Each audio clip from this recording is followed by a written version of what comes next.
அது மட்டும் இல்லாமல் இது போன்ற கருத்தரங்களில் நாம் பேசும் ஒரு கருத்து நிச்சயமாக நீங்கள் இதுவரை படித்து வந்த வாசித்து வந்த இலக்கியத்தை எப்படி அணுக வேண்டும், அதை எப்படி மாற்றி சிந்திக்க வேண்டும் என்பதை சொல்வதாக இருக்க வேண்டும் என்று நான் கருதுகிறேன்.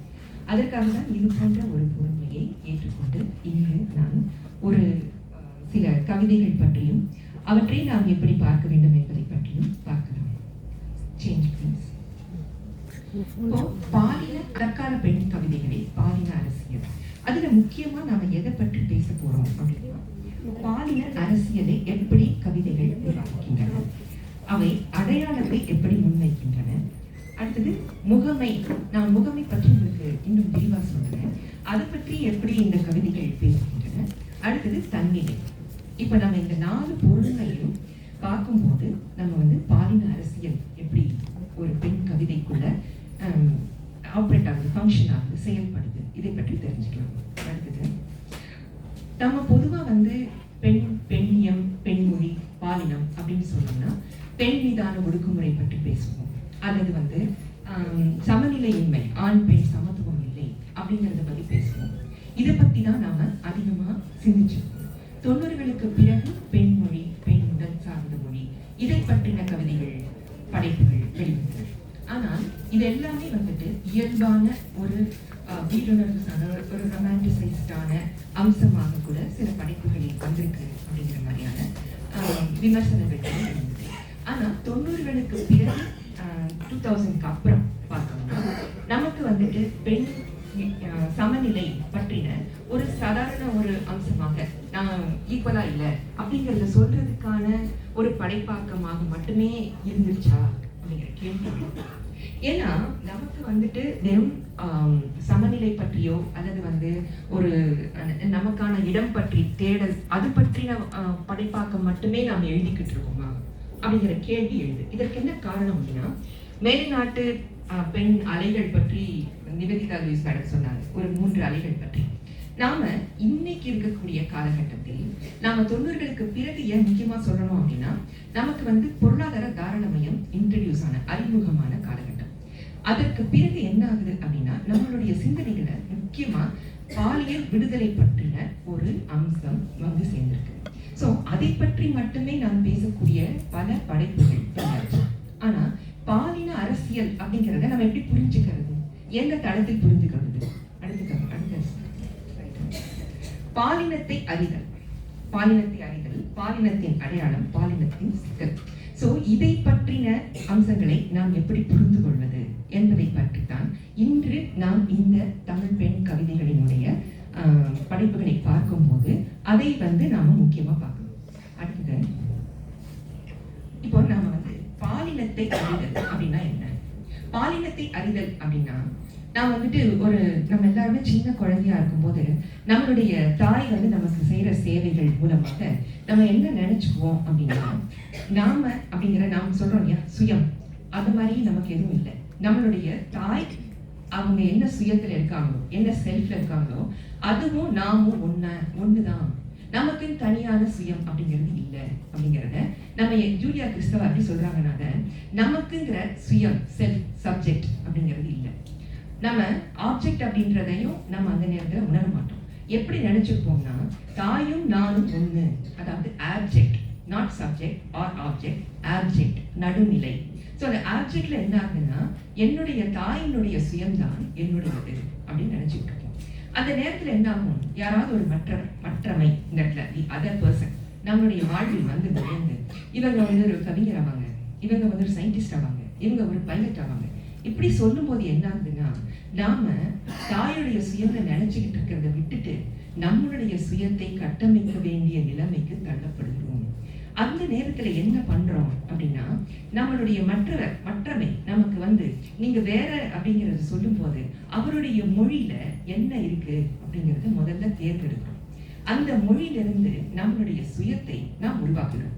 நம்மளுடைய சுயத்தை அடுத்தவர்களிடமிருந்து உருவாக்குவதனால self is made by other, நம்மளுடைய சுயம் மற்றமையால் உருவாக்கப்படுகிறது.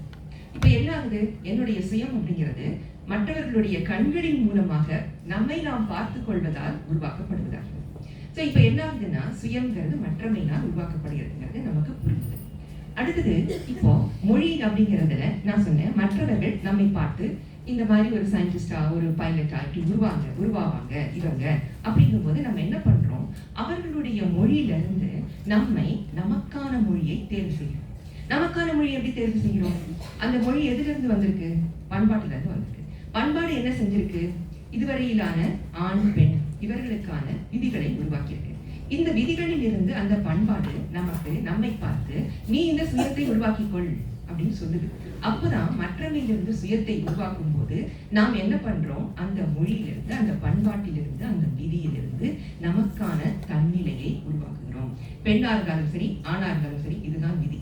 இப்படித்தான் நாம் ஆண்மை பெண்மை அப்படிங்கிற சப்ஜெக்டிவிட்டிய தேர்ந்தெடுக்கிறோம், உருவாக்குகிறோம், கட்டமைக்கிறோம். இந்த தன்னிலை தான் நாம் எந்த காலகட்டம் வரைக்கும் நம்மளுடைய ஆய்வு இருக்கோ அந்த காலகட்டம் வரைக்கும் அப்படியே வைத்துக் கொண்டிருக்கிறோம்.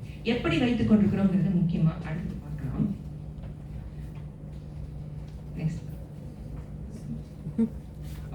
இப்ப நம்ம தன்னிலை கட்டமைக்கப்படுறதுல பார்த்தோம். அதுல என்னென்ன பார்த்தோம்? சுயம் பார்த்தோம். அடுத்தது அடையாளம் இருக்கு, ஒண்ணு முகமை இருக்கு. அது எப்படிங்கிறத பார்க்கலாம். இப்போ அடையாளம் எப்படி உருவாகும்? இப்போ சுயம்ங்கிறது நம்ம மற்றவங்க இருந்து உருவாக்கிக்கிட்டோம். அடையாளங்கிறது எப்படி உருவாகும்? நம்மளுடைய இனம் சார்ந்து, குழு சார்ந்து, கம்யூனிட்டி சார்ந்து அந்த மொழி, அந்த பண்பாடு, அந்த விதி நமக்குள்ள செலுத்தப்படும். அப்போ நம்ம என்ன பண்றோம், நம்மளுடைய இனம் சார்ந்த அடையாளம் தான் நம்மளுடையது அப்படின்னு நினைச்சுக்கிறோம். அடுத்தது முகமைனா என்ன? ஏஜென்சிமெண்ட்னா இப்ப நீங்க ஒரு குறிப்பிட்ட விதிப்படி இயங்க வேண்டும். இந்த விதிகள் எல்லாம் எப்படி உருவாகுது? இந்த விதிகள் எல்லாம் இருபால் நிறுவனம், ஹெட்ரோசெக்சுவாலிட்டி அப்படிங்கிற அந்த நிறுவனத்திலிருந்து உருவாக்கப்படும். இந்த ஹெட்ரோசெக்சுவாலிட்டி என்ன பண்ணுது? உங்களை சுயத்தை, அடையாளத்தை, முகமை, அதாவது நீங்க இதுக்கான ஏஜென்ட், நீங்க ஆண்மையா நீங்க முன்வைக்கிற எல்லாமே வீரம் அது இது எல்லாமே உங்களுடைய ஏஜென்சிமெண்ட். நீங்க எதை பிரதிபலிக்கிறீங்க, எதை பிரதிநிதித்துவப்படுத்துறீங்க, அதுதான் ஏஜென்சிமெண்ட். ஸோ அந்த ஏஜென்சிமெண்ட் இந்த பண்பாடிலிருந்து இந்த விதியிலிருந்து உருவாக்கப்பட்டு உங்களுக்குள்ள திணிக்கப்படுது. அதை நீங்க அப்படியே ஏற்றுக்கிறீங்க. ஏன்னா நீங்கள் மற்றவர்களுடைய பார்வையிலிருந்து உங்களை பார்க்குறீங்க, உங்களுடைய பார்வையிலிருந்து நீங்க பார்க்கறதில்ல. ஒரு மிரர் இமேஜ் அப்படிங்கிறது மற்றவர்கள் உங்களுக்கு நீங்க என்னவா இருக்கணும், நீங்க எந்தெந்த வகையிலெல்லாம் நீங்க முன்வைக்கணும், உங்களை முன்வைக்கணும் அப்படின்னு சொல்றதா இருக்கிறதுனால நீங்க உங்களுடைய சுயத்தை, அடையாளத்தை, முகமையை மற்றவர்களிடமிருந்து கட்டமைத்து உங்களுக்குரியதாக மாற்றிக்கொள்கிறீர்கள். அதுதான் உங்களுடைய தன்னிலையாகிறது, அதுதான் உங்களுடைய பாலினமாகிறது. ஏன் பாலினத்தில் அரசியல் வருகிறது என்றால் இதுதான் காரணம். அடுத்தது இப்ப நம்ம சொன்னோம் இல்லையா, இப்ப நம்ம தன்னிலையை கட்டமைச்சிட்டோம், மொழியை கட்டமைத்து விட்டோம், நம்மளுடைய சுயத்தை கட்டமைத்து விட்டோம், அடையாளத்தை கட்டமைத்து விட்டோம், முகமையை கட்டமைத்து விட்டோம். ஆனால் நான் சொன்னேன் நம்மளுடைய ஆயுள் வரைக்கும் அதை நம்ம வச்சிருக்கோம். எப்படி வச்சிருக்கோம்? அதை ஒரு பெர்ஃபார்மன்ஸா வச்சிருக்கோம், நிகழ்த்துதல். எப்படிப்பட்ட பெர்ஃபார்மன்ஸ்னா இதுதான் ஜுடித் பட்லர் தன்னுடைய பெண்ணிய கோட்பாடாக முன் வச்சிருக்காங்க. எப்படி முன் வச்சிருக்காங்க அப்படின்னா, நம்ம இந்த சுயத்தை, அடையாளத்தை, முகமையை அதெல்லாம் எப்பவுமே நிகழ்த்திக்கிட்டு இருக்கோம், பெர்ஃபார்ம் பண்ணிக்கிட்டு இருக்கோம்.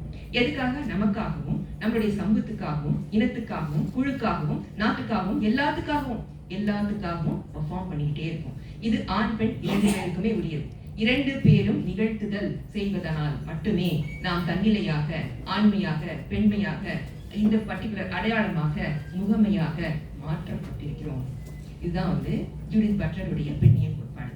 இதுதான் இன்னைக்கு இருக்கிற 20ஆம் நூற்றாண்டுக்கு அப்புறம் 21ஆம் நூற்றாண்டுக்கான பெண்ணிய கோட்பாடாக இருக்கு. அடுத்தது இந்த நிகழ்த்துதல் தான் நமக்கு என்னதுன்னா செகண்ட் பர்சனாலிட்டி. நம்மளுடைய ஃபர்ஸ்ட் பர்சனாலிட்டியை இன்னும் நாம் தேடி கண்டடையவில்லை.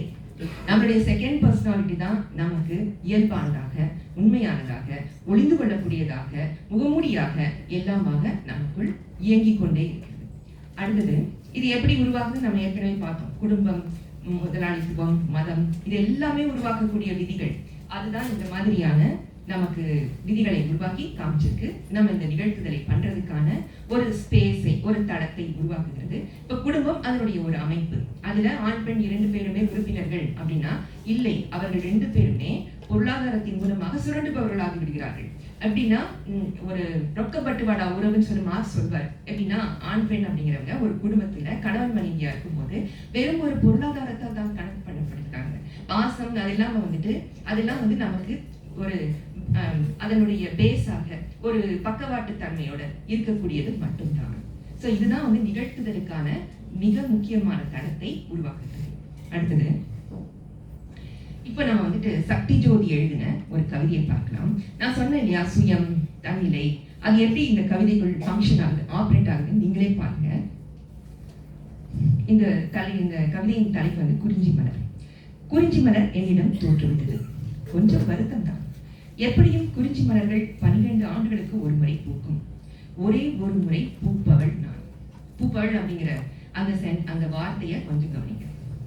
எப்பொழுது மலர்ந்தேன் என்பது ஒருவருக்கும் தெரியாது. அம்மாவின் கணக்கு வேறு, அப்பாவுக்கோ கணக்கே தெரியாது. இன்னும் இன்னும் இன்னும் பலருக்கும் மலர்தல் என்றால் என்னவென்றே தெரியாது. நான் மலர்ந்த தருணத்தை அவனிடம் சொல்லும் முன்பு நான் செத்து விடலாம், அப்படி சாவி. இந்த கவிதை வந்துட்டு சக்தி ஜோதி எழுதினது அப்படிங்கறத நீங்க மறந்துடுங்க. இந்த இடத்துல குறிஞ்சி மலர் என்னிடம் தோற்றுவிட்டது. இந்த எண் அப்படிங்கிறது எதை சொல்லுது? சுயம். அந்த கவிதைக்குள்ளே ஆப்ரேட் ஆகிற ஃபங்க்ஷன் ஆகிற கவிதை சொல்லி ஒரு மேட்டர் சொல்லுது. என்ன சொல்லுது அப்படின்னா, குறிஞ்சி மலர் என்னிடம் தோற்றுவிட்டது. நான் வந்து ஒரு குறிஞ்சி மலரை விட மென்மையான மலர். மென்மையான மலர் இதுவரைக்கும் இந்த சமூக விதிப்படி யாரெல்லாம் இருக்காங்க? பெண்களா இருக்காங்க.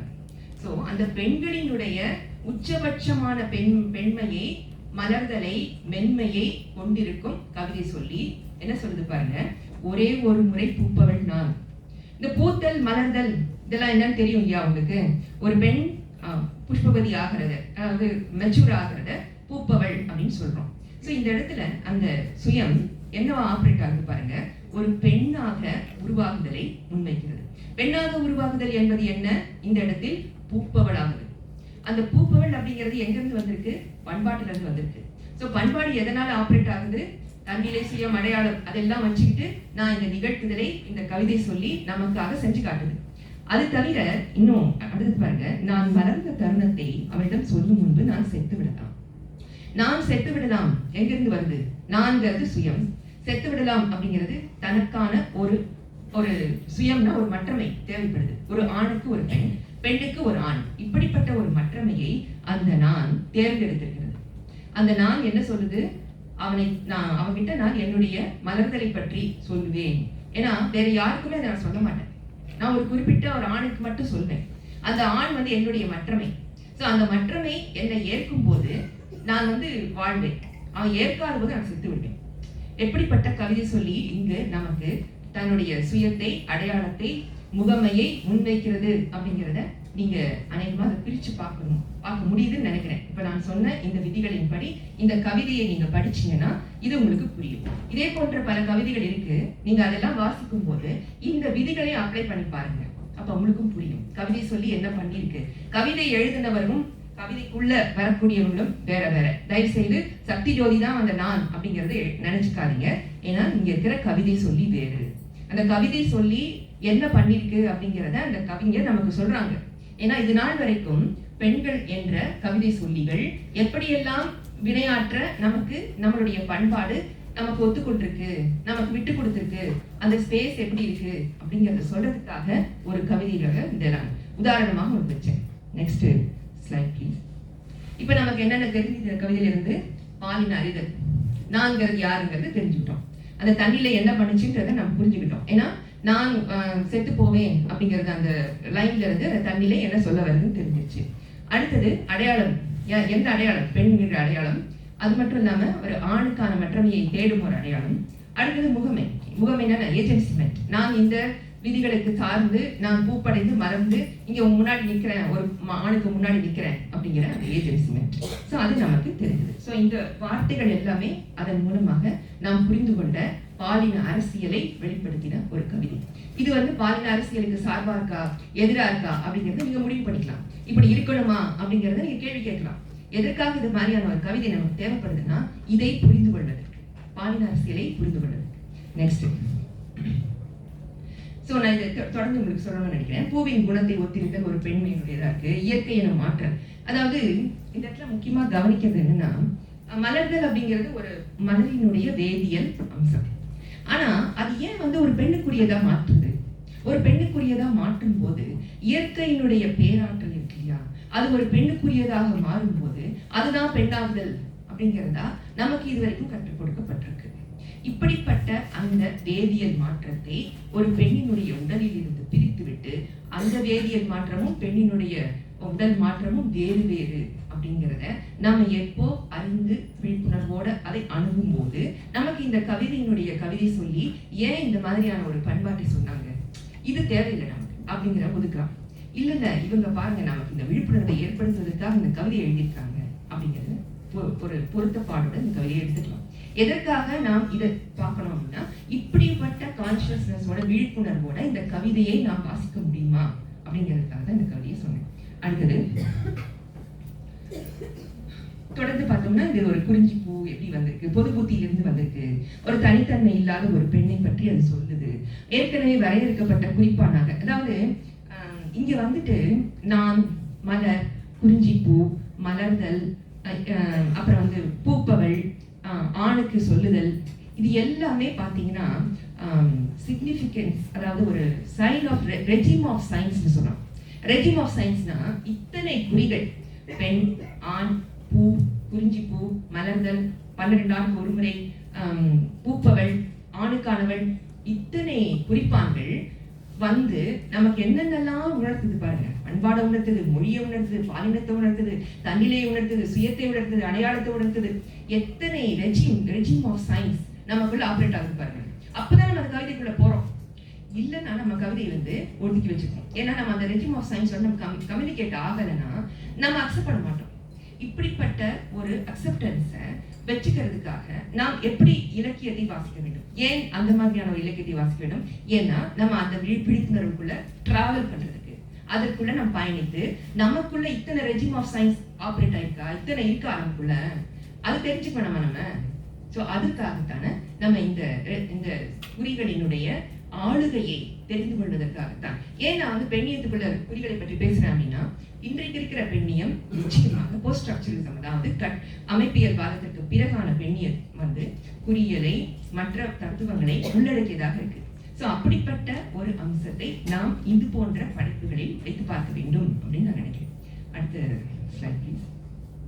ஸோ இதை நான் சொல்லிட்டேன். நெக்ஸ்ட் ஓகே, இப்போ வந்துட்டு நம்ம என்னென்ன பண்ணினோம், பாலினத்தினுடைய அடையாளம், ஆணுக்கு பெண் மற்றமை, இதெல்லாம் பார்த்தோம். இப்போ இன்னொரு கவிதை பாருங்க. நெக்ஸ்ட் இது லீனா மணிமேகலையுடைய ஒரு நாள் அப்படிங்கிற ஒரு கவிதை. இந்த கவிதையை படிச்சு பாருங்க. என் தோலை கழற்றி வீசினேன், கூந்தலை குறித்து எரிந்தேன், துவாரங்களில் ரத்தம் ஒழுகும், முழுக்கை பெண்ணென காதல் கொள்ள அழைத்தேன். காதலர்கள் வந்தார்கள், கரிய விழிகள் கொண்ட அவர்கள், நெய்தலின் நுட்பம் கூடிய சிலந்திகள், குருதியை நூலாக்கி திரித்து செந்நிறத்தின் உடுப்பாவிய வலையை 8 கால்கள் விரித்தார்கள். அந்தியில் வந்த சூரியன் சிவப்பில் விழுந்தான். அப்பொழுதும் சொன்னேன், நான் பூரணமாய் காதலிக்கப்பட்டவள், மறுபடி நானே உலகின் அழகிய முதல் பெண். இந்த கவிதை வந்து லீனா மணிமேகலை எழுதியிருக்காங்க. இதுல பாத்தீங்கன்னா அதே நம்ம இதுவரைக்கும் பார்த்த அந்த சுயம், அடையாளம் மற்றும் தன்னிலை, முகமை, அதெல்லாம் பாருங்களேன் எப்படி வந்து மாறி இருக்கு. இதுல வந்து ஒரு கவிதை சொல்லி இருக்கு. இந்த கவிதை சொல்லி என்ன பண்ணிருக்குன்னா, தன்னுடைய தோலை கழற்றி வீசியிருக்கு. சோ இந்த தோல் அப்படிங்கிறதுக்கும் இப்போ நம்ம முன்னாடி பார்த்தோமே பூப்பவள், மலர்தல், அதற்கும் எவ்வளவு தொடர்பு இருக்கு பாத்தீங்களா?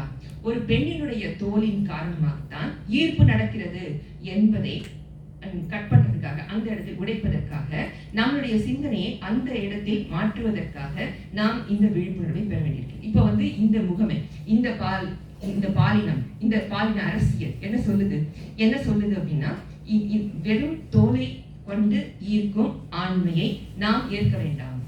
அப்படிப்பட்டவர்கள் நமக்கு தேவையில்லை. அவர்கள் வெறும் தோலை கண்டு ஈர்க்கப்பட்டவர்கள். சோ பெண்ணினுடைய தோல் மட்டுமே ஒரு முகமை ஆகாது. ஆணுக்கு பெண் இருக்க வேண்டும் என்றால் அது தோலின் காரணமாக நடக்கக்கூடாது என்பதை சொல்வதற்காக இந்த கவிதை முனைகிறது. சோ எப்படி பாலின அரசியலை நாம் எங்கிருந்து பார்க்க வேண்டும் என்றால், இது போன்ற குறிப்பான்களினுடைய ஆளுகைகளில். இதுல பாருங்க, என்னென்ன குறிப்பான் இருக்கு. தோல் இருக்கு. பெண் அப்படிங்கிறது வெறும் முழுக்கை பெண். தோல் முழுக்க எடுத்துட்டா முழுக்கை பெண் ஆயிடும். சோ இதுவரைக்கும் நாம பார்த்த பெண்ணில் இருந்து இந்த கவிதை சொல்லினுடைய பெண் முற்றிலுமாக மாறப்பட்டிருக்கு.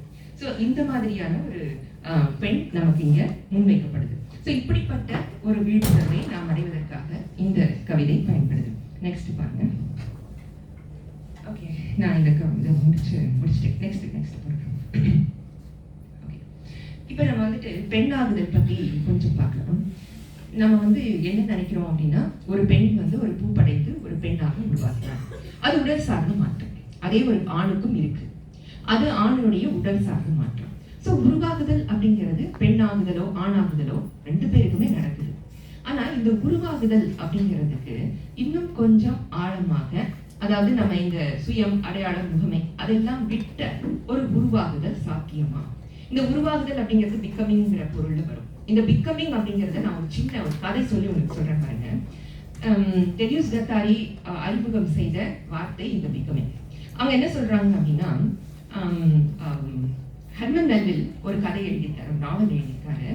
அதுல வந்துட்டு மொபிடிக் அப்படிங்கிற ஒரு நாவல் அது.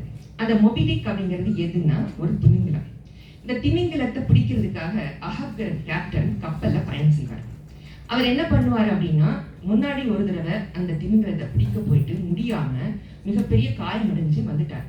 ஆனா அடுத்த முறை அதே திமிங்கலத்தை பிடிக்கிறதுக்காக இந்த கப்பல் பயணத்தை மேற்கொள்றார். அவரோட ஒரு பையன் கூட போறான். அவன் தான் இஸ்மாயில்ங்கிறவன். அவன் வந்து இந்த கதையை இந்த எழுதுறான். இவன் என்ன பண்றாருன்னா, இந்த அஹப்ங்கிற கேப்டன் அந்த திமிங்கலத்தை பிடிக்க வேண்டும், அப்படி இல்லைன்னா உயிரிழக்கணும்.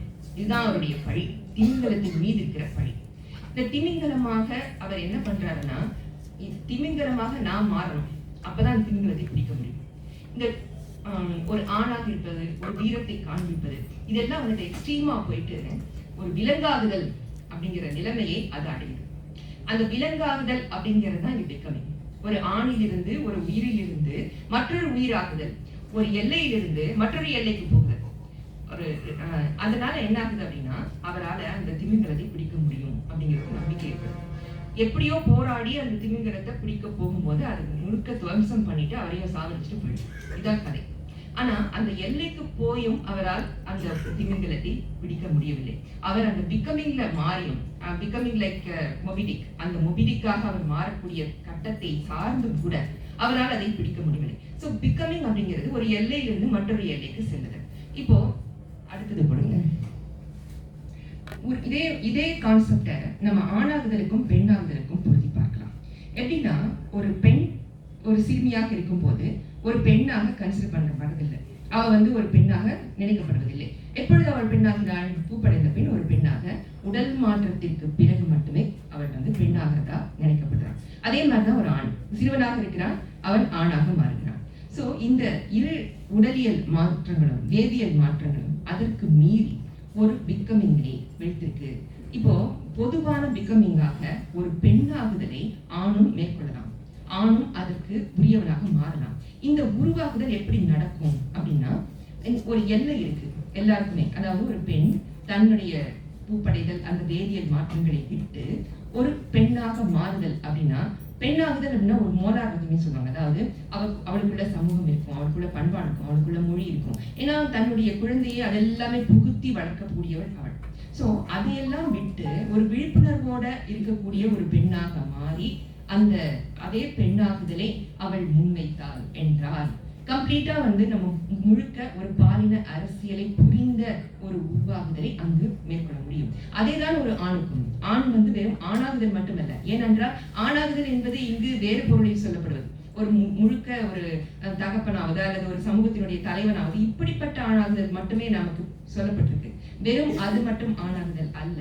ஆணாகுதல் என்பது பெண்ணாகுதல். எப்படி ஒரு பெண் வந்து ஒரு சமூகமாக, பண்பாடாக, மற்றவையாக உருவாக முடிகிறதோ அது போன்ற ஒரு பெண்ணாகுதல் ஆணுக்கும் சாத்தியம். ஸோ இந்த பிகமிங், இந்த உருவாகுதல் அப்படிங்கிறது 2 உயிர்களுக்கும் தேவைப்படுது.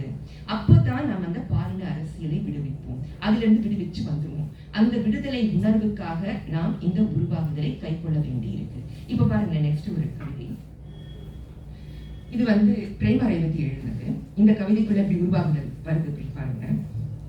மீண்டெழுதல் முதல் சாபம். மீண்டெழுதல் சாபம். பிரேமரேவதி. கொலைகாரனிடமே மீட்சியை யாசிக்கும் இம்மனம்.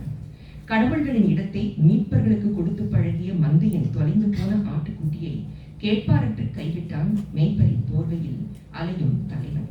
ஆன்ம சுத்தி நாடிய மனதை ஆணியால் அறிந்து தன்னை வெளியெங்கும் தேடுது ஆடு. காதலின் பரிசுத்த விசுவாசத்தை உடல் மிருகங்கள் சண்டையிட்டு அடித்துக் கொண்டு புசித்தன. காட்டின் நியதிப்படி பிளவுகளையும் இருள் வெளிகளையும் நினைவின் குறுகிய பாதைக்குள் திணிக்க முடியாததால் மன்னிப்பின் புனித நறுமண நீரை துரோகத்தின் மேல் தெளித்து கொலைகாரனையே பலிபீடத்திலிருந்து மீட்பின் செய்தியை கூறச் சொல்கிறது பக்தியால் பதப்படுத்தப்பட்ட ஆன்மா.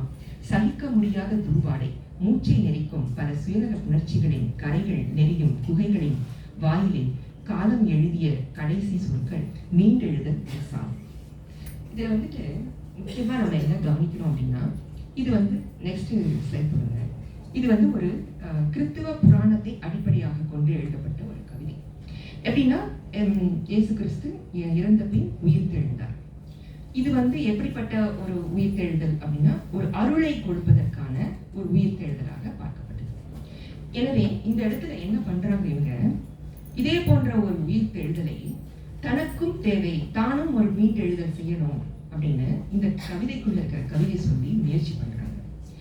அவர்கள் ஒரு காதல், பரிசுத்தம் இதெல்லாம் முக்கியமா இருக்கக்கூடிய, அதாவது ஒரு காதலில் தோல்வியுற்று அல்லது இரண்டு இணைகளுக்குள்ள வேற ஒரு உறவு ஏற்பட்டு அந்த பிரிதல் நடந்து அப்புறம் ஒரு எக்ஸ்ட்ரா மேரிட்டல் ரிலேஷன்ஷிப் இந்த மாதிரியான பாவங்கள் எல்லாம் செய்த பிறகும் கூட அந்த ஆணிடம் தன்னுடைய பாவத்தை சொல்லி கழுவி மீண்டு எழுது ஒரு உயிர்த்தெழுதலை சாத்தியப்படுத்தலாம் அப்படின்னு சொல்லி அந்த பெண் விரும்புகிறார். இந்த இடத்துல எப்படி ஒரு எல்லை நடக்குது பாருங்க. பெண் அவளுடைய அந்த பண்பாட்டு விஷயங்களை விடுத்து மீண்டும் ஒரு பெண்ணாகுதலுக்கான முயற்சியை இங்கு அந்த கவிதை சொல்லி நடத்த நினைக்கிறது. ஆனால் என்ன ஆகிறது என்றால், ஆணாகுதலை விட்டு விலக முடியவில்லை. அவன் அதே இடத்தில் இருந்து அவள் திரும்ப அந்த பாவத்தை பற்றி அவளிடம் யாசித்தால் சாபத்தை தான் கொடுக்கிறான். அவனால் பாவ மன்னிப்பை கொடுக்க முடியவில்லை, அவன் சாபத்தை தான் கொடுக்கிறான். சோ மீண்டெழுதல் அப்படிங்கிறது பாவ மன்னிப்பாக இல்லாமல் ஒரு சாபமாக மாறிவிடுகிறது. அதனால் இந்த கவிதை சொல்லி இந்த இடத்தில் ஒரு எல்லையிலிருந்து மறு எல்லைக்கு செல்ல முயற்சிப்பது அவளால் முடிகிறது, ஆனால் முடியவில்லை. இந்த இரண்டு வித்தியாசத்தை ஒரு பாலின அரசியல் சார்ந்த அந்த கண்ணோட்டத்தின் மூலமாக நாம் இதை பார்த்தால், எப்படி ஒரு பெண்ணாகுதல் சாத்தியப்படுறதுக்கு ஒரு ஆணாகுதல் சாத்தியப்படவில்லை, ஆணுக்கு பெண்ணாகுதல் சாத்தியப்படவில்லை அப்படிங்கிறது இந்த கவிதை சொல்லுது. அதற்காக தான் நம்ம என்ன பண்ணணும் அப்படின்னா, இந்த கவிதையை நம்ம வாசிக்கும் போது எப்படிப்பட்ட புராணம் முதல்ல வந்திருக்கு, ஃபர்ஸ்ட் லேயர் அதை எடுத்துருங்க. அடுத்தது அந்த லேயருக்கு கீழே என்ன இருக்கு, ஒரு பெண் எப்படி அந்த பாவத்தை கழுவ வேண்டிய அம்சத்துக்குள் செல்கிறாள், அந்த பயணத்தை அவள் எப்படி முன்வைக்கிறாள். சோ அதிலிருந்து அவள் தன்னுடைய பாலினத்தை எப்படி முன்வைக்கிறாள், அந்த பாலின அரசியல் சார்ந்து அவளுக்கு நேர்ந்தது என்ன, அது ஏன் கிறிஸ்தவ புராணத்தில் இருக்கக்கூடிய ஒன்றை இங்கு கொண்டு வந்து வச்சு அதே போன்ற ஒரு தேர்தலை அவள் ஏன் யாசிக்கிறாள், அவள் ஏன் அதை கேட்கிறாள், அதை வைத்து நம்ம இங்க பார்க்கும்போது அந்த பெண்ணாகுதல் அப்படிங்கிறது நம்ம பிகமிங் நமக்கு புரியும். சோ அந்த பாலின அரசியலை எப்படி அந்த பெண் நிகழ்த்த முயற்சிக்கிறாள் அப்படிங்கிறத இந்த கவிதையினுடைய முக்கிய அம்சம். அடுத்தது ஸ்லைட் போடுங்க. ஸோ அந்த கவிதைக்குள்ள இருக்கக்கூடிய அந்த ரெஜிம் ஆஃப் சயின்ஸ்னு சொன்னாங்க, அது பைனரி ஆப்போசிஷனா, மனம் கருதிங்க பெண், தலைவன்கிறது ஆண், எப்படி ஆப்ரேட் ஆகுது, எப்படி உருவாகுதல் நடந்திருக்கு அப்படிங்கிறதுக்கான இதை நீங்க பார்க்க முடியும். இந்த ஸ்லைட்ஸ்ல அந்த ஒவ்வொரு பாயிண்ட்டும் அப்படி நடந்தது அப்படிங்கிறது பற்றி சொல்றேன். நெக்ஸ்ட், ஸோ இப்போ பாலின சிக்கல் மூலமாக என்ன ஆகுது அப்படின்னா, பெரும்பாலும் ஒடுக்கப்படுதல் அப்படிங்கிறத தான் தொடர்ந்து பார்த்துட்டு இருக்கோம். அதை சில கவிதைகள் ஒரு பகடியாக கூட வைக்குது. அடுத்த ஸ்லைடை பாருங்க. இது மாலதி மைத்திரி எழுதின ஒரு கவிதை. முன்னொரு பாட்டனை இவள் பாட்டி பரத்தை வீட்டுக்கு கூடையில் சுமந்து சென்றாள். தந்தையோ ஊருக்கு ஒரு குடித்தனம் வெல்வண்டி கட்டி கொண்டு போனாள். கணவனோ களையெடுக்கும் பெண்களை மிரட்டி புணர்ந்தான். காணிகளில் சிலதை விட்டு விலைமகளிடம் சென்றான் மூத்த மகன். திருவிழா கோலம் போன்ற கிராமத்தில் மேல ஒலி கேட்டதும் குளித்து கிளம்பும் இளையவனுக்கு துவைத்த துணி எடுத்து கொடுத்து வேலையோடு சாப்பிட்டு போகும்படி சொல்லி அனுப்புகிறாள். எல்லாம் அறிந்த இவள் கெடுக சிந்தை கொடிது இவள் பணிவை. இது ஒரு பகடி. நம்ம இந்த சங்க இலக்கியத்துல இதே போன்ற வரியை நாம் படிச்சிருக்கோம். அந்த வரியை இவங்க மாற்றி வேற ஒரு வரியை வைத்து நமக்கு இதை விளக்குறாங்க. ஸோ மாலதி மைத்திரி எழுதின இந்த கவிதைக்குள்ள வரக்கூடிய இந்த பெண் என்னெல்லாம், பல பெண்கள் வராங்க, அதுல மனைவி வராங்க, அம்மா வராங்க, பல பல ரோல்ஸ் எடுத்தவங்க வராங்க. ஸோ அவங்க என்ன பண்ணியிருக்காங்க, ஒரு பகடியை எப்படி சங்க இலக்கியத்தினுடைய ஒரு இதுவரைக்குமான அந்த சுயத்தை, அடையாளத்தை, பாலின சிக்கலை இந்த இடத்துல ஒரு பகடியாக்கி காட்டுறாங்க. ஒரு பெண்ணால் முடிந்த அளவுக்கு ஒரு பெண் ஆகுதலை எப்படி நிகழ்த்தி காட்ட முடியும் அப்படிங்கிறதுக்கு இந்த ஒரு கவிதை நமக்கு ஒரு எடுத்துக்காட்டாக இருக்கும். அடுத்த ஸ்லைட் போடுங்க. இது ஒரு புறநானூற்று பாடலினுடைய பகுதி. Okay, next slide please. அதே போல நம்ம சாதி அரசியலிலும் 2 வகையான ஒடுக்குமுறைகளை பார்க்க முடியும். ஒன்று சாதியினுடைய ஒடுக்குமுறை, அடுத்தது அதே சாதியில் பெண்கள் ஒடுக்கப்படுவது, அதே அடுத்த ஜாதி அதாவது மேல் ஜாதி இடைநிலை ஜாதியிலிருந்து ஒடுக்கப்படுது. ஸோ இப்படிப்பட்ட படிநிலைகளே ஒடுக்குமுறைக்குள் வருகின்றன என்பதை காட்டக்கூடிய பல கவிதைகள் 2000 எழுதப்பட்டது. குறிப்பாக சுகிர்தராணி இன்னும் பல தலித்திய பெண்கள் இது போன்ற கவிதைகளை எழுதினார்கள். அந்த கவிதைகளில் நாம் எப்படி ஒரு சாதியம் சார்ந்து ஒரு பெண் ஏன் ஒடுக்கப்படுகிறார், அதன் மூலமாக அவனுடைய பாலின அரசியல் என்ன, இதை பற்றி புரிந்து கொள்வதற்காக அந்த கவிதைகள் நமக்கு பயன்பட்டன. அடுத்தது 90களுக்கு பிறகு பின்னவீன கோட்பாடுகள் இங்கு அறிமுகம் செய்யப்பட்ட பிறகு பல வகையான கவிதைகள் எழுதப்பட்டன. அதுல ஒரு கவிதை மட்டும் நாங்க உங்களுக்கு எக்ஸாம்பிளா கொண்டு வந்திருக்கேன், காமிங்க. அது நெக்ஸ்ட் பார்க்கலாம். இது ரேவதி முகில் எழுதின ஒரு கவிதை. இது ஒரு நீளமான கவிதை, ஆனா ஒரு கதை மாதிரி இருக்கும். இதை படிச்சீங்க. எலக்ட்ரா என்றொரு பீர்பலின் பூனை. ரேவதி முகில் எழுதினது. எங்க டேஷ்ல சொல்லித்தாரேன், எங்க டேஷ் வாங்கி தந்தது, எங்க டேஷ் அடிப்பாங்க, எங்க டேஷால முடியுமே, எங்க டேஷ் தான் எல்லாரையும் விட சூப்பர். இந்த கோடிட்ட இடங்கள் எல்லாம் எப்போதும் பெண் பாலை கொண்டே நிரப்பிக் கொண்டிருக்கும் எலக்ட்ராவை நீங்களும் பார்த்திருக்க. கடந்து போகும் காலடிகளை பின்தொடர்ந்து ஓடி தோற்று மீண்டும் தொடர்ந்து ஓடி தோற்று கொண்டிருக்கும் ஒற்றை நாட்குட்டியின் பாராட்டுதலிலும் தீவிரமாக இருக்கிறது மீசை வைத்த மற்றொரு தாய்மைக்கான எலக்ட்ராவின் தேடுதலின் ஆவல். ஜிகே புக்கின் மை ஃபேமிலி பாடத்தில் இருக்கும் உருவங்களில் ஒன்றின் வெற்றிடத்தை நிரப்பும் முனைப்பில் இருக்கிறாள். தீவிர தேடுதலில் கிடைத்தும் பொருந்தாத அடுத்த வீட்டு மாமா, தாத்தா, அண்ணன் மற்றும் குட்டி தம்பிகளை கொண்டு தாய்ப்பாலுடன் கூடவே தேவையாயிருக்கிறது இன்னும் ஒரு அன்பு பால். இன்னும் ருசித்திராத அப்பாலுக்காக எப்போதும் பசித்திருக்கும் எலக்ட்ராவிற்கு கற்றுத்தரப்படுகிறது தனித்திருத்தலும் விழித்திருத்தலும். மெல்ல மெல்ல வளர் உருமாறிக் கொண்டிருக்கிறாள் எலக்ட்ரா. பாலை வெறுத்தோடும் பீர்பலின் பூனையாக எதற்கும் எச்சரிக்கையாக இருக்க வேண்டும். நீங்களும் எலக்ட்ராவும் முளைவிட ஆரம்பித்திருக்கும் நகங்களை ஆராய்ந்து கொண்டிருக்கும் எலக்ட்ராவிற்கு கூறிய பற்களும் முளைத்து விடக்கூடும். Next line. இது எலக்ட்ரா என்றொரு பீர்பலின் பூனை. பீர்பலுடைய பூனை பற்றி முதல்ல உங்களுக்கு சொல்லிட்டேன். அதுக்கு ரொம்ப பால் குடிக்கணும்னு ஆசை. அதனால எந்த பாத்திரத்துல பால் இருந்தாலும் உருட்டி குடிச்சோம். இதுக்கு ஏதாவது வழி பண்ணணும் அப்படின்னு சொல்லிட்டு என்ன பண்றாங்க, நல்லா சூடு பண்ணின ஒரு பால் பாத்திரத்தை வச்சுட்டாங்க. அதுவும் உருட்டி குடிக்க போகுது. அப்போ சூடு பட்டுடுது. அதுல இருந்து என்ன பண்ணிடுது, பாலே வேண்டாம், கிட்ட பால் வச்சா கூட குடிக்காம போயிடுது. ஸோ பீர்பலுடைய பூனைக்கு ஒரு பாடம் கற்றுத்தரப்பட்டது. அது ஒரு லேயர். இந்த லேயர் இந்த இடத்துல எப்படி ஃபங்க்ஷன் ஆகுது, எப்படி வினை புரியுது பாருங்க. எலக்ட்ரா அப்படிங்கிறது கிரேக்க புராணத்தில் ஒரு பெண் தன்னுடைய தாய் மீது பொறாமை கொள்ளும் உணர்வு.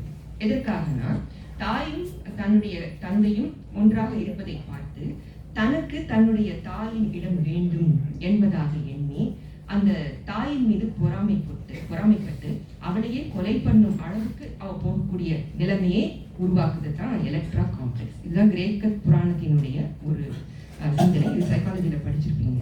ஸோ இந்த எப்படி இடிபஸ் காம்ப்ளெக்ஸ் இருக்கோ அதே மாதிரி இது எலக்ட்ரா காம்ப்ளெக்ஸ்.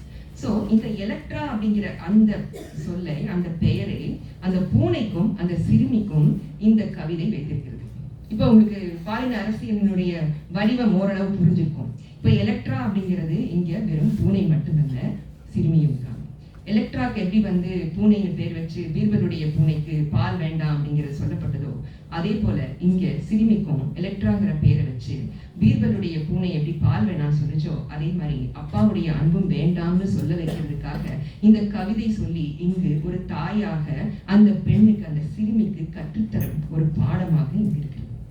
ஸோ இது எப்படிப்பட்ட ஒரு கதையை நமக்கு முன்வைக்கிறது, எலக்ட்ரா காம்ப்ளெக்ஸ்ங்கிற கதையை முன்வைக்கிறது. அதை தவிர தாய் மகள் அப்படிங்கிற ஒரு உறவில் தந்தை அப்படிங்கிறது தேவையா அப்படிங்கிற ஒரு கேள்வியை முன்வைக்கிறது. அதனால பாலின அரசியல் எப்படி உருவாகுது பாருங்க. நம்ம முன்னாடி சொன்னோம், சுயம், அடையாளம், முகமை அதெல்லாம் மற்றவர்களிடமிருந்து நமக்கு உருவாக்குதுன்னு. இந்த இடத்துல அந்த தாய் தன்னுடைய பெண்ணுக்கு அது போன்ற ஒரு மற்றமையை இதுவரைக்குமாக தரக்கூடிய அந்த மற்றமையை மாற்றி ஆண் அப்படிங்கிறதோ தந்தை அப்படிங்கிறதோ தேவையில்லை அப்படிங்கிற ஒரு மற்றமையை இங்கு அந்த பெண்ணுக்கு, அந்த சிறுமிக்கு கொடுக்கிறார்கள். எப்படி ஒரு பெண்ணாகுதல் இந்த இடத்துல உருவாகுது பாருங்க.